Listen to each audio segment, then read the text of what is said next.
Alright guys, what's going on? Today we're going to be doing a VOD review on Zayt and Saf's gameplay at the World Cup duos of their final game, which this game is the reason they did not win the World Cup. They did mess up a lot this game. So, if you want to see my thoughts on the game, watch all the way through, and if you enjoy, make sure to like and sub, or if this is even helpful. And I'll see you guys in the next video. Peace.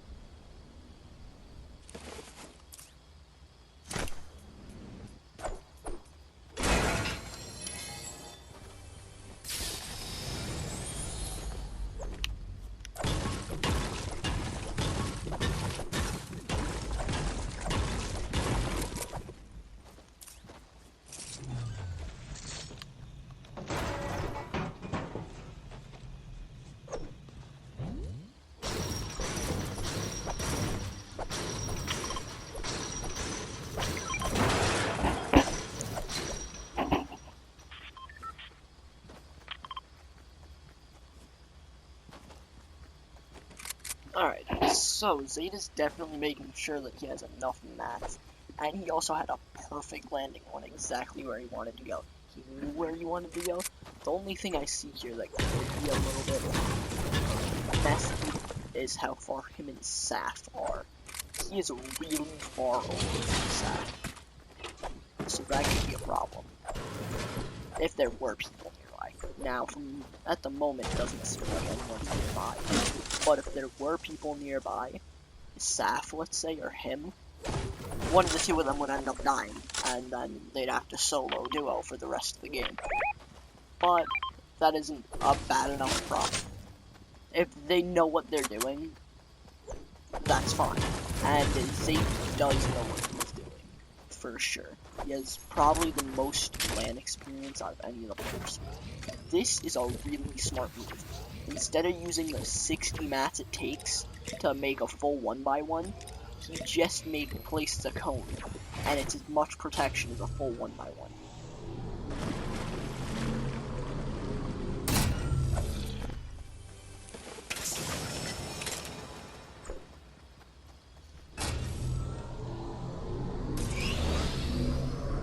I need to learn how to do this. I really don't know how to do that, and it upsets me.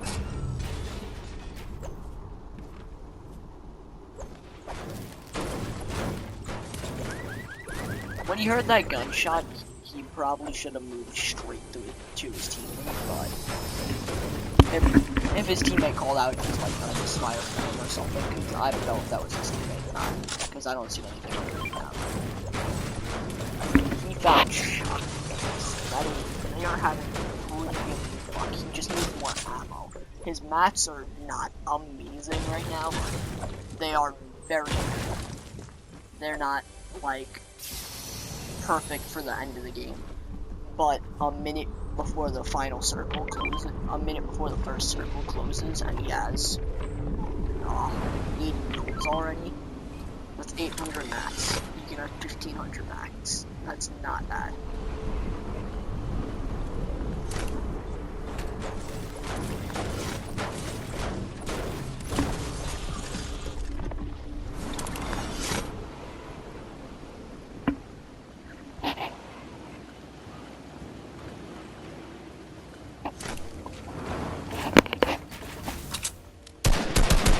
Here he leaves the roof off his build, and he edits that so that so that he can grab it, but still has as much of a wall blocking him from the left. Here, he was grabbing that and grabbing both of them at the same time constantly, so that he could drag both of them around at the same time, which is another really smart move. Impressive. I don't know why he's not grabbing that shotgun ammo, because he does need it.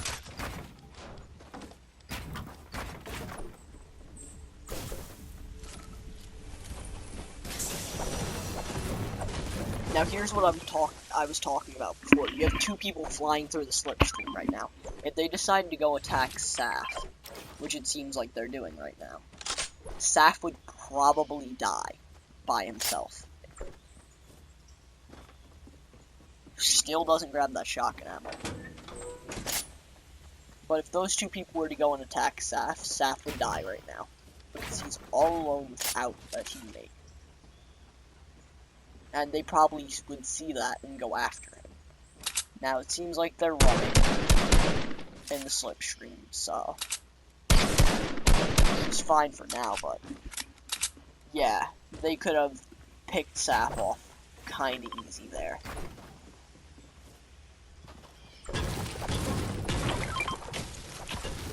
Or shock waves. Their loot luck this game has been very good.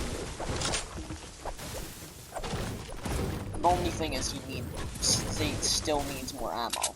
His mats are really good. As you see, he's going for the sniper shot on the baller.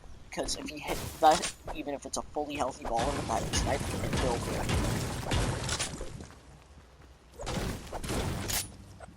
So instead of getting tags on it, he's trying to just break it.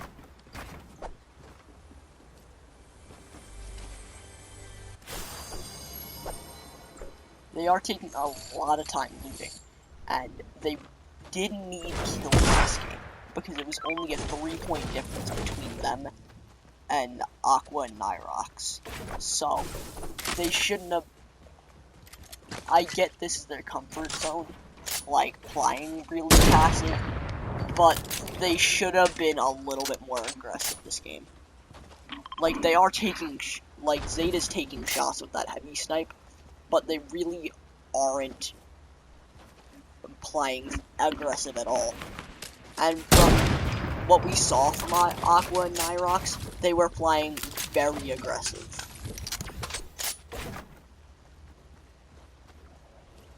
And Zayt and Saf probably could tell that too. Zayt should have I think Zayt should have popped one of those splashes there, just for that little bit of extra health on both of them. Now saved the other two, but at least gotten that to 196 for him and 170 for Saf, I think.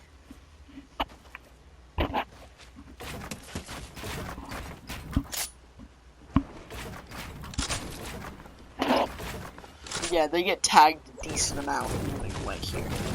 That health would have really helped. Again with that cone trick, using the cone to protect himself instead of making a full 1x1 and wasting those mats. I would have tried and take shots on that guy on the air if I were them. Maybe crack some shield, put them further away from Storm Surge if it comes, because in this it's almost guaranteed.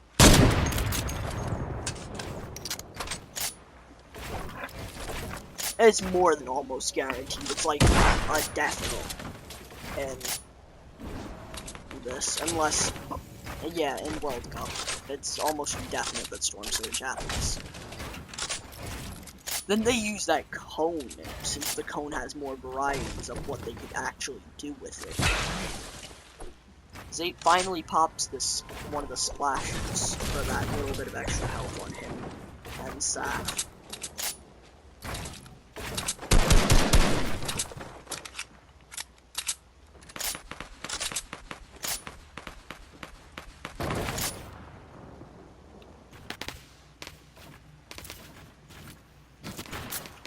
Right now, he doesn't really do anything exceptional. Well, actually, he uses that, he edits the walls and edits them back, making it so that you can see through the walls, which is a ghost, which is quite smart, making it so that you can see anyone anywhere through that wall.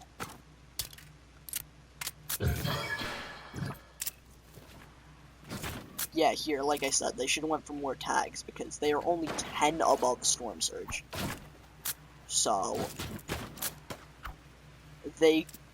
if the person who was below Storm Surge shot someone once with an AR, they would have been under Storm Surge.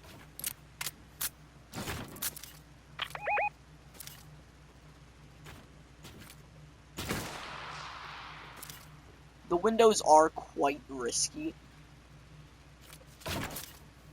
because if anybody is looking at their base, Zayt could get sniped in the face right now. Then people sneak up on them. That is a really good use of teamwork. One of them runs up so that even if he does place the stair, he'll glitch. Saf runs up so that even if he does place the stair, he'll glitch through it. And then he tries to edit out below the floor, but Zayt's killer aim hits him even as he's dropping.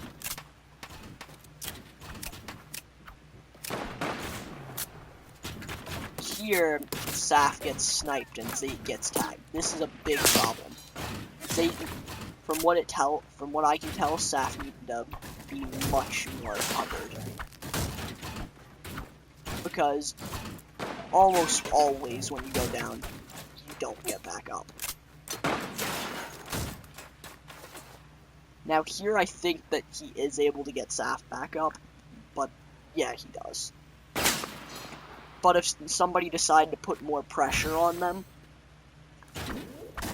Saf would have stayed dead.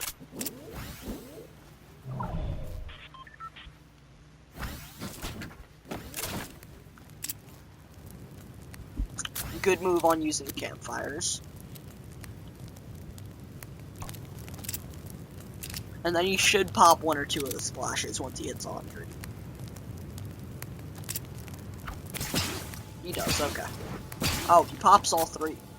I would have saved one of them, but it could be useful to have that extra health. But that leaves Saf with no way, Zayt with no way of getting the shield back. So I think it would have been smart to only pop one of them.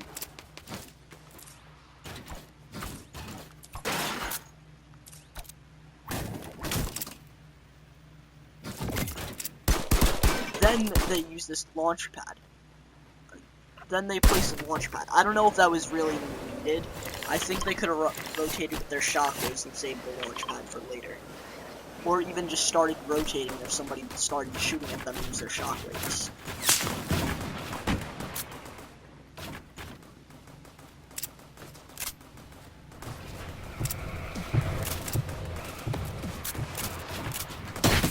He hears the shadow, and he takes a shot, and surprisingly he hits it even while he's still in shadow form.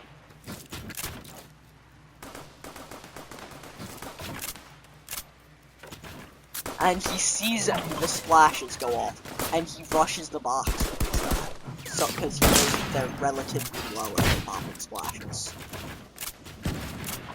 So he's really paying attention to everything if he saw that.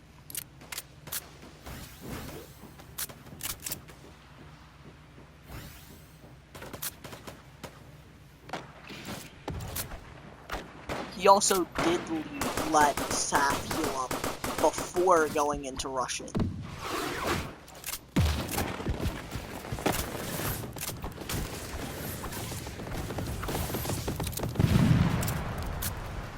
They place a cone over the campfire, so if somebody decides to double heavy snipe, they'll hit the cone.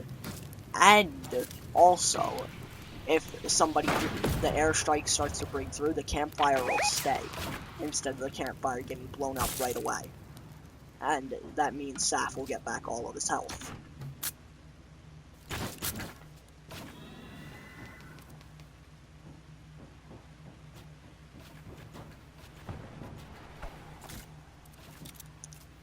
So Saf gives him some of his rotation as the shadow bombs. I don't know what rotation Saf has, so I'm actually going to check that out. And I was just about to actually mention, Zayt's amount of builds, and that he needed some more. Where is Saf?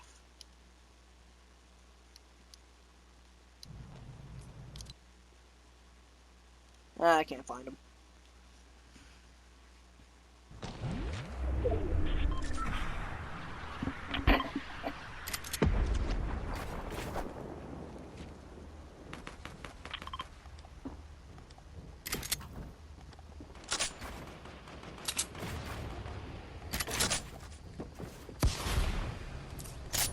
There we go. They hear the baller, but they don't go for shots on the baller, which does surprise me. I guess that Zayt does have low AR ammo, but he has a lot of campfires and launch pads. Unless that's just a glitch with viewing, and he only has one of each.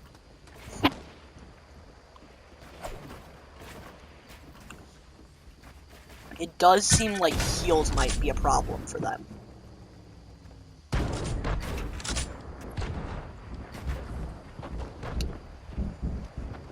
And how Zayt uses the shockwave, he makes it so that both of them fly with one shockwave, so that they both don't have to waste rotation each. Shockwaves have been meta recently, and I can see why they're extremely useful. They send you very far. You carry 6 of them. They're not too hard to find. They don't take fall damage. And you can build while you shockwave, and as soon as you get out of it, instead of having to wait for the animation with shadows, and being able to be slightly seen as you're coming out of it. Now, you can be seen the whole time you shockwave, but you're able to do something if somebody starts shooting at you.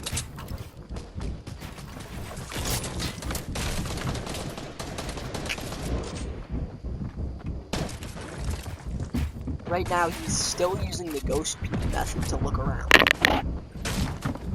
That I explained earlier.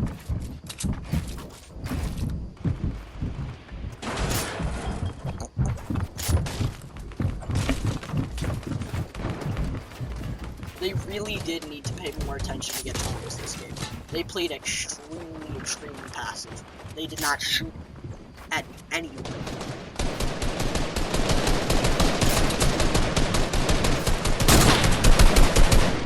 Like, there they decided to shoot. But they weren't covered enough. They needed a find. In this tournament, they would have won if they found the right mix of kills and placement. Like in their third game, I think it was. In their third game, they had around 7 kills and placement. They wanted to have more games like that. Oh, that was a really good snipe. That was a really good snipe by Zayt.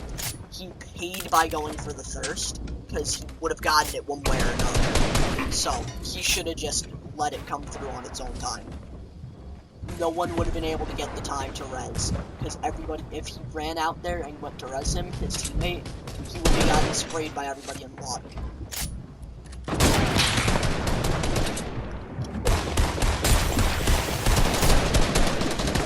So, good move, bad move by Zayt.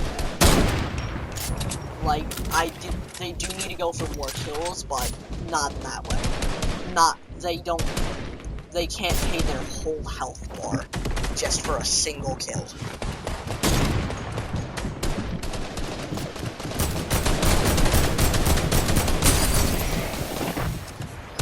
Like, Zayt was on 20 health. 24 health before his first game 3. And he only has 41 builds right now. So, he does need the guy's loot that he killed. But he can't go get it. And it doesn't look like there's even shields in that loot, so that kill was probably what ruined this game for them, going for that thirst.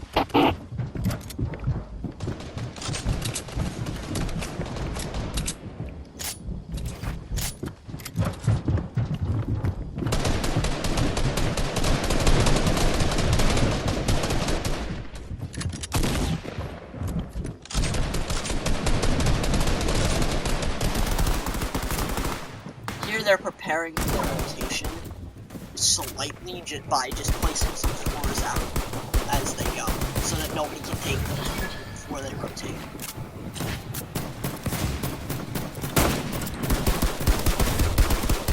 There they need to just keep applying pressure. They really need that kill. And messing up that launch pad was a really bad thing. And Zayt just died due to a shadow bomb, which that really Alright guys, if you enjoyed or this was helpful, make sure to like and sub because it really does help. And comment down below who you want to see in the next VOD review of because I'm planning on making it a series. I'm looking on doing some of the solos, some of the duos from this event. So if you want to see somebody, let me know who you want to see. So, hope you enjoyed, and I'll see you guys next time. Peace.